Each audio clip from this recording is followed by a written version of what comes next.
Okay. Yeah, you got it. Lighting. Yeah.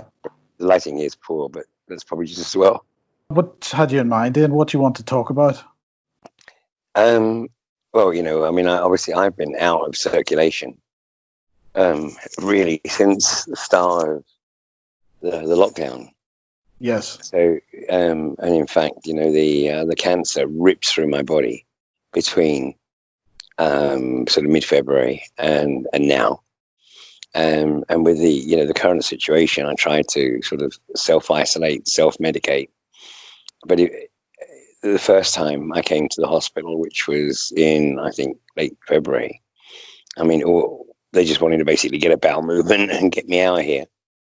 So I went back home, and then the cancer just ripped, and everything was pretty excruciating. So eventually I had to call the ambulance and come to hospital, and initially, there seemed to be some considerable reluctance to operate because I clearly had a problem, a tumor problem with the lower body. Yes. And now what we've established apparently is that I have multiple issues, because in the first instance I have issues with basic bodily functions.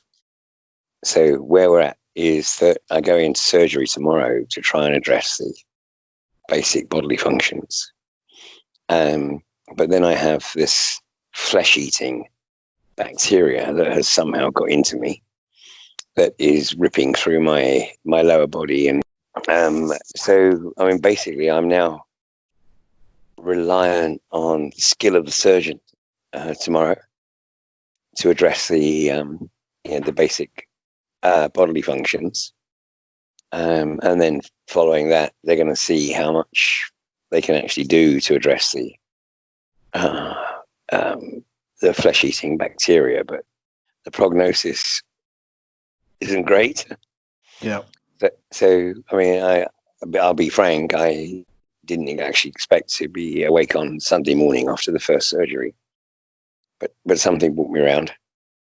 And frankly, it's observing from inside the hospital, I mean, it's getting a bit crazy. I mean, today, despite the fact that it's pretty evident that I'm running into my last hours, but I couldn't take a delivery of water or ice cream, and the security put the hospital on total lockdown. In the end, the compromise that was reached was that the nurses, W.H. Smith inside the hospital, was the only source of any purchase, and so I literally had to just sort of use, give the nurses my credit card to go and get. So you had been expecting a delivery from outside the hospital, and they wouldn't allow that in? Yes, and they'd actually made the concession because the recognition was that. I mean, obviously that they were trying to make me comfortable, but then security kicked in and brought the hospital into lockdown. So the nursing staff were fantastic, because they helped. They helped to reach the compromise of going down to. Right, I'll just turn it off. Sorry. Okay. Of reaching the compromise of going down and collecting the stuff for me. Yes. But where we're at right now, it seems that things are changing literally on an hour by hour basis. The great tragedy is that obviously I'm not able to hook up with any family. I mean, thank God for WhatsApp. Yes. We have that video contact. But beyond that. That's all we have, and whilst I and my family are resigned to that, that is looking like it's going to be policy right across the country. That nothing gets in or out of the hospital unless it is effectively sanctioned by the security team here.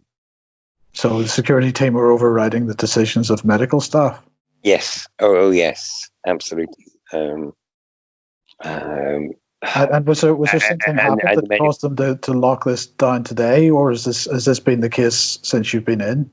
no, initially I was getting deliveries, then they were shut down, and then I obviously requested. I said, look, for goodness sake, I've got a few hours, possibly, at least let me make it reasonably comfortable with, the ice cream and bottled water, which I much prefer to the local water supply. Yes. And as like I said, eventually we found the compromise. But and that was really thanks to the dedication of the nursing staff here, who I have nothing but massive respect for. Mm. They are really, really trying to function in an almost impossible environment. And I think we all know where this is going. And I watched your broadcasts the other day, and I think you guys are pretty much spot on. Go on. Well, I was just going to say, what's the activity like in the hospital? Are they struggling? No, it's incredible. It appears to me that the hospital is almost empty. There's just 2 people on this ward, the cancer ward. That's it. And so there the other aspects of this, and the guys were telling me that in cardiology, the cardiology team have 4 patients to look after at the moment. Wow. They were they've run tests on my heart to see if I have any chance of actually surviving the operation. And frankly, that's why I said that the surgeon's been completely honest, which I respect, and actually told me that the likelihood of coming through is pretty much slim to none. So if that changes, it will be down to the skill, the evident skill of the surgeon. Yes. But what I see is very different from what is being portrayed. Basically, right now, the other gentleman in the ward has just left to give me a bit of privacy for the conversation. Right. So I have the ward to myself, and so they're not exactly inundated. And of course, the other factor seems to be that any death is now going to be recorded as COVID related. Yes. Regardless. And obviously that's an attempt to sort of maintain the charade of the numbers of deaths, because I think Graham has his finger on the pulse in terms of actual deaths, and I know Gemma O'Doherty in Ireland has her finger on the pulse in Ireland, and I think she's established that the number of deaths over the first 3.5 months of the year is about 300 lower than it was last year. Yes. Yes. So they gave you a COVID test earlier today? Yes. Oh, yes. They kept coming back at me. Every time my temperature fluctuated, they came. They came and checked it out. But they've tried to balance that, and I think the final results, if you like, come back tomorrow. But I've had a iron infusion, a blood transfusion, and that's all part of basically trying to make sure that I'm in a stronger position as possible for the operation tomorrow.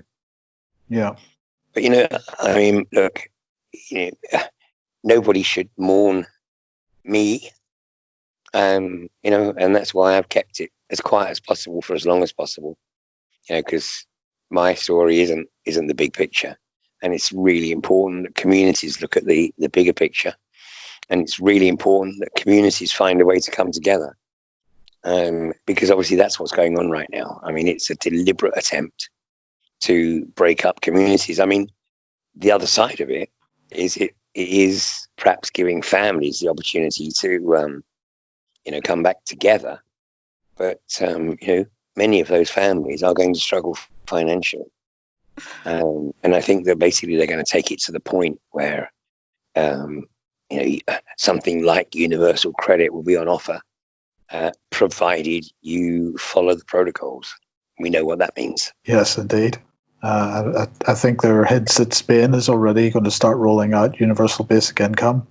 Yes. And so I think this is probably what's coming for us all. Yes. Yeah. So, absolutely right. And I mean, it really is time. I mean, we've been obviously making the call for 2 decades now, plus, for people to come together. I mean, obviously, the community activism, particularly against fracking, was incredibly successful. And I suspect that a big part of this is to try and sort of break up the local community activism, and obviously take sort of literally full control of people's lives. Well, I mean, like I said, I have nothing but phenomenal respect for the staff here. They are really, really trying to make us comfortable under very, very difficult circumstances. And but this afternoon, I mean, I have to say that I had to sort of say, look, basically by not even allowing me access to water that can be obtained from W.H. Smith downstairs is a fundamental breach of my human rights. Yes. And of course the response was that, well, that's all suspended. Well, look, you say, of course, people shouldn't be thinking about you, but actually, you have contributed so much, and I think people should think about you a little bit. Yeah. Hey, well, obviously, part of me appreciates the accolades. Yes. The other part of me couldn't give a shit. Yeah, I know. I know. That's not my motivation. And I mean, obviously, like I said, I think we know how this is going to play out. And what's important, I think, is that communities come together to decide how they want to respond. I mean, and if they just want to sort of fall in line, that of course is their choice. But all we can do, I think, at this stage is encourage people to actually take a pace back, because they've now got the time to do so, and look at everything that is occurring. Yes. Well, look, Ian, what about the alternative view? Is there something you'd like to say to that audience and your audience? Listen, I think the alternative view has made a great contribution over the last decade, and I know that you and Brian and Matthew and Lisa Kelly and Nicola, Kenton, John, I think you've all done and made a superb contribution over that past decade. Not only with UK Column, but also supporting Fracking Nightmare, Humanity versus Insanity.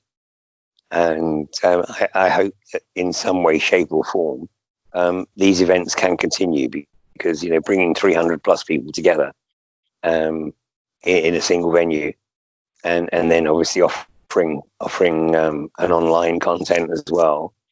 There's no question it has made a very positive contribution, and I know you guys will take it forward in one way, shape or form. Yeah, well, we will. We'll try to keep it as close to what it has been as possible. Which I really, really appreciate. Yeah.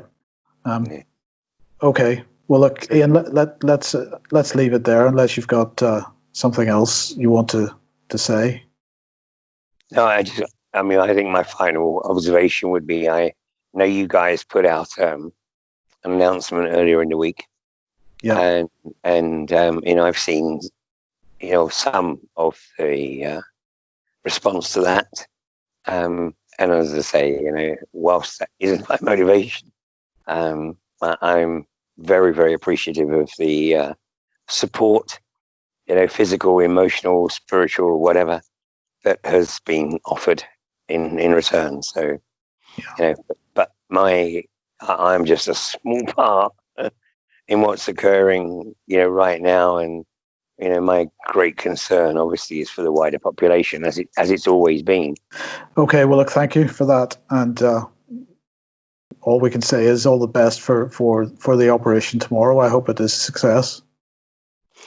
Well, it'll be what it'll be. Unfortunately, because of the spread of the cancer, I got to say the likelihood of actually coming through is slim. Yeah. That's why I say, I am really totally dependent on the skill of the surgeon tomorrow. There's no other way to put it. I wish everybody all the best, and encourage people to, do what we've been encouraging, like I said, for 2 decades. Do their own research, come to their own conclusion of what is happening, and then decide how it is that they're going to respond.